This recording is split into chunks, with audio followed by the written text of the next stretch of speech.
తెచ్చిన నాయకుడు మన జైవీరన్న. నాగార్జున సాగరులో పులి బిడ్డ రమణ అన్న. కులమత భేదాలంటూ చూపని నేత రమణ అన్న. కాంగ్రెసు జెండను గుండె కద్దుకొని వస్తున్నాడన్నా. తన తల్లి పాదాలకు వేల దండాలో రన్నా. తన రక్తాన్ని పేదల పక్షం నిలిపెను చూడన్నా.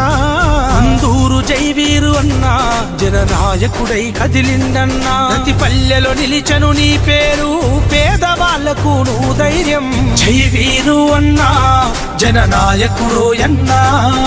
నిరుపేదల గుడిసెల్లోనా వెలిగే దీపం చూడన్నా.